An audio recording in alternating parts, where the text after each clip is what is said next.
Right,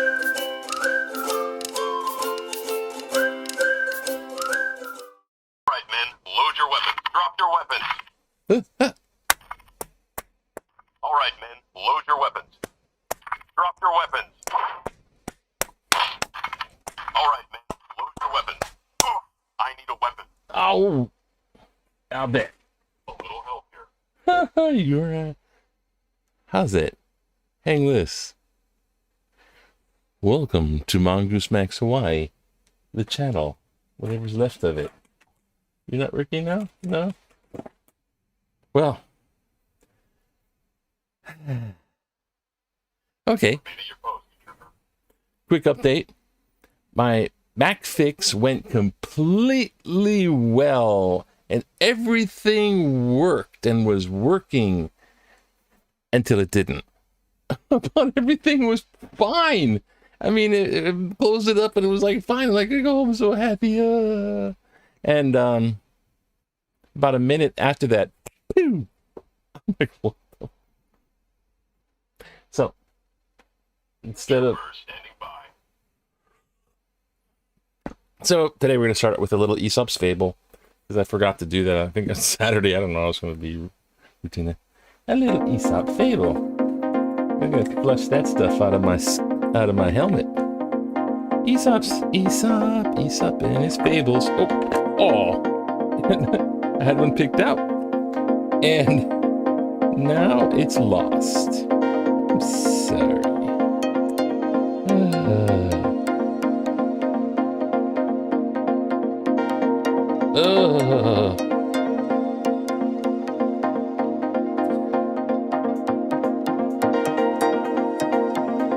All right, I had this one all set. Sorry, little freaking everything on. What? Here we go. Aesop's Fable. Settle in. The kid on the housetop. A kid climbed up onto a roof of an outhouse. Oh, Aesop. Attracted by the grass and other things that grew in the thatch. And as he stood there, browsing away, he caught sight of a wolf passing below and jeered at him because he couldn't reach him. The wolf only looked up and said, "I hear you, my young friend, but it is not you who mock me, but the roof on which you are standing." Okay, and this one doesn't publish its little, usually they have a little moral to the story. So that one we got to figure out ourselves. I think was it a fox or kid? Okay, whatever. I think the kid is up on top of the outhouse going ha ha to the wolf. The wolf saying the roof mocks me. As if, I don't know, the roof, I'm thinking the roof's gonna cave in, the kid's gonna go into the toilet. That's just me. I don't know what moral of the story you get out of that, but welcome to Mongoose Max Hawaii, the channel. And oh, please, okay, look, we're not gonna go far here. This is like, yep. Okay, so let's get on with it. Today is Tuesday, and safety guidelines are urged by Governor Ige. Can you see this? Maybe you need a little special effect. See, like, look. Safety guidelines urged by the governor. I can do this anyway. Hold on a second. There it is. Now, the governor urges safety requirements. Now, the President of the United States, we reached our goal nationally of 70% at least one shot in the arm. But they also, owing to the onslaught of the Delta the federal government has not really produced requiring mandates just as yet. They're just saying, hey, be very, very careful, children. Because, half the population relies on the government as some type of substitute parent. We learned that in political science. But, so, the thing is, my point being, be very careful urges the federal government. What does the state government urge? Be very careful. The government is just reflecting the federal policy. That's it. Because that's how you get reelected and be conservative. Conservative as not like going outside the box. You're just kind of towing the line, whatever. The Fed, it's federal state, not bipartisan. The parties are not parties anymore. Okay, what else is going on? Yeah, we got something outrageously it's an amazing amount of, we're in triple digit, like, I'm just gonna rip through, get to it. We have statewide 365 cases, 365 cases, one for each day of the year, because it's a leap year. Leap, jump. The lieutenant governor, who's a medical doctor as well, he was kind of liberal about opening up and such. It's like going, hey man, we're going to start to see it. If it keeps up like this, we're going to see it, and we're not going to be able to, our hospital overflow situation will be up there. Okay, none. Everything's so wonderful. I don't know, people just be careful about that stuff. Federal government position. Okay, back in the day, 1865, Lincoln was president. Oh boy, we miss Lincoln. 1965, back in the day, first consumer Star Supermarket. I shopped there before. In Kailua store, checks the new produce department. So here she is. Ready? 1965. Look. I can even make this bigger. This is an interesting online application program. You can make things big and small and whatever. All right. And it disappears. Oh. All right. So, epic poem retold, what the heck, and I don't know. Something and something and something. And of course, Sudoku. And let's get the sports out of the way. The sports says the USA, because basketball is also an Olympic sport. The USA spanks Spain. Oh, ole, ole, Spain man. Here we go. Leave it to the. I like these guys. Sports guys are like just doing it. That's about all I'm going to cover with this. Spank. That's the word. Don't spank the seals. The Hawaiian spank seal was seen on the beach. USA hits 70%. I don't know Hawaii. I think we're 60% pullbacks. Demonstrators, senators dig up 1 trillion infrastructure. Dig in on. Oh, they're digging it. Dig it, man. That's something. It's not really. How are you today? I don't know. Safety urged and this guy. Oh, there was another thing in here. It was. Anyways, I can't find the thing, but it's. Oh, here it is. USS Arizona, the ship, the battleship that got sank. Well, the famous one, the one that really got pummeled, just like direct hit pummeled. That's why the USS Arizona is kind of stands out. And this is a delayed action, isn't it? Oh gosh. So if this looks like a dubbed movie, it is. So the USS Arizona, it took a couple of torpedoes dropped from planes, not torpedoes in the water, torpedoes in the plane, dropped right down like smokestacks or right by where there was a powder keg, and the boom, and 1,177 sailors died on the USS Arizona. And I got a number from the paper because I took a glance. 900 are still underwater in the wreck of the USS Arizona. You know, the one with the memorial on top. Now, I was a little bit confused, but some people, you know, they jumped off the ship and they swam in boiling oil, flaming waters and stuff like that, and were horribly injured and died and such.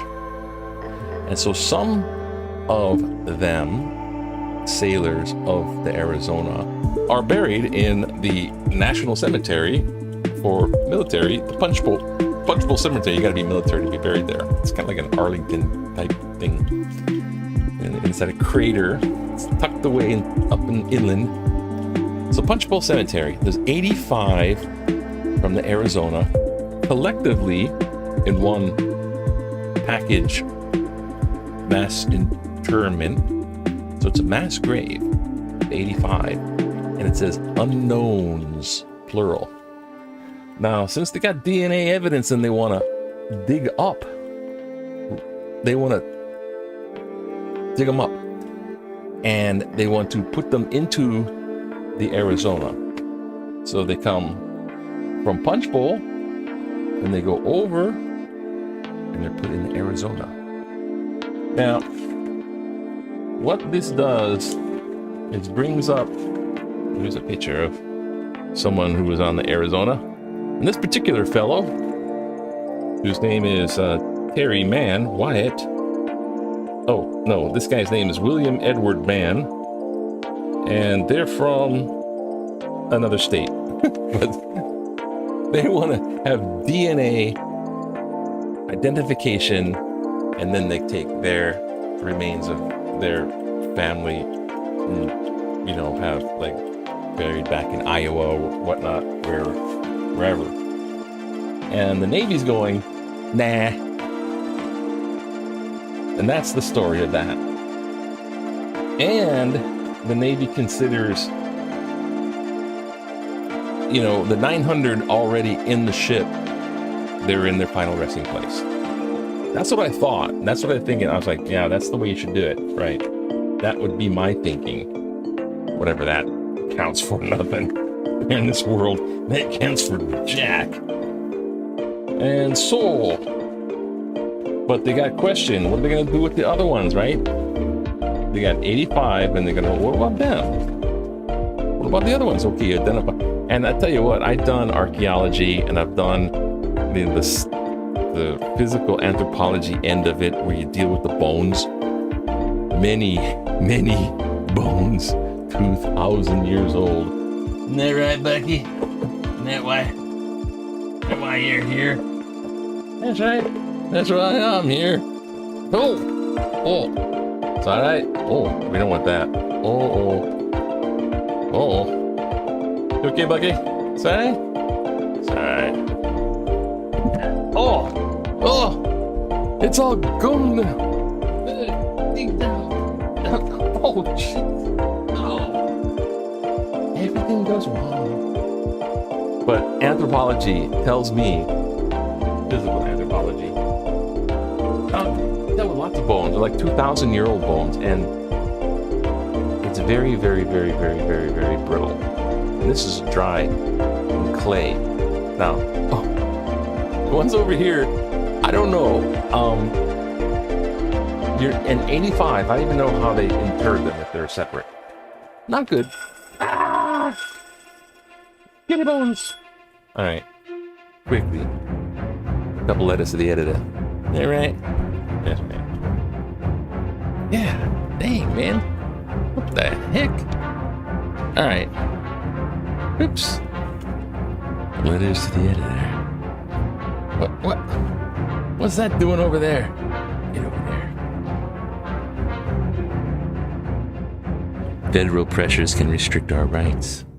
Federal government officials indicate that they are not mandating mask wearing or vaccine in response to COVID-19. They are, quote, highly encouraging or recommending private businesses, academic institutions, and state and local governments to do exactly that. Highly encouraging. In violation of the constitutional rights of the Americans.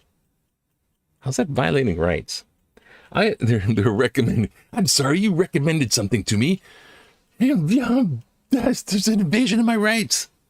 I am not anti-mask or anti-vaccine, but when the federal government highly encourages or recommends mandates for masks and vaccines at local levels, the result is eventually segregation and ostracizing of U.S. citizens. How do you know it's ostracizing? These entities, parenthetical businesses, academic institutions, local government, and parenthetical, are now agents of the federal government and infringing on the rights of Americans. These quasi-mandates promoted by the federal government are end runs around the Constitution. Are end runs around the Constitution? End runs? I don't get it. If the federal government wants to mandate masks and vaccines, then pass legislation. Emergency orders and executive directives are no way to do business in free America. David Biakan Whatevah. Well, David, I think you might have forgotten a small thing that the federal government can do. Aside from just pass legislation and these directive orders and executive, they can just they can freaking just declare martial law, in the sense of it's a national emergency. And with that national emergency stuff, they can just declare stuff and it's like, sayonara, sucker. I mean, literally, they have Japanese internment camps in World War II, speaking of that incident. Now, it's a violation of their rights for sure. And it's a, inhumane stuff, but they did it. That's the point. If they're pushed to a point when they think they have to do it and they freaking boom, they do it. And so I don't know about the administrations nowadays, because they do have characteristics like the Biden thing or the Trump. God, making a burn in hell. Yeah, forgive me, Lord. The Trumpism stuff. They're different characteristics. So it was probably more likely. It would have been, in my opinion, more likely to happen under Trump. But it was polar opposite what happened under Trump. See, it was like a extreme. Anyways, I digressed into a long political... It's political science. It can't happen here. I'm telling you, my dear. I've been checking it out, baby. Checked it out a couple of times. And it can't happen here. It's satire in that Frank Zappa song. Yes, it can happen here. They can. So when they're suggesting, they're suggesting doing stuff at the state level, what they're doing is they're pussyfooting around it, almost indicating that if you don't, we will. Violation of my civil rights and run around the Constitution. Like slap you, put you in cuffs, and stick you in the internment camp and call it the hospital. The triage for everybody who's unvaccinated. And yeah, that can happen. And it would be temporary, and it would not be everyone screaming, the autocrats. And they're going to say, hey, man, we did it for your public health. Not just your health, other people's health. So I speak to the ones that are unvaccinated around the place. They can do that. And it's the numbers are up. It's like the COVID starting all over again. So I don't want to be interred. So, hotel industries distract by blaming B&Bs. And the best interests of Trumpism, we are told by offshore hotel and visitor industry to look over there. It's the mom and pop vacation rentals that are creating over-tourism. Gary Zane at the beach. Haha, Gary. For the short one. Thanks to the garbage man who work rain and shine. I live in rainy Manoa Valley in the world that does not accommodate automatic pickup garbage trucks. I have watched the men who lift and empty the garbage bags older trucks. I want to say thank you to them. They work in rain or sunshine. Mandy Bowers in Manoa Valley. Thanks, Mandy. I'm not a garbage man. Besides, you're supposed to call them refuse technicians. Anyways. I gotta figure out why everything goes wrong. Me and the sanctus, God, save me from the devil in Jesus' name. Well, anyways. Aloha, I ran too long. Thanks for watching. Aesop's Fable. Like, subscribe. Share with a friend. Buy me a laptop. Don't Donate to the poor. Anyways, aloha. Aloha. Aloha.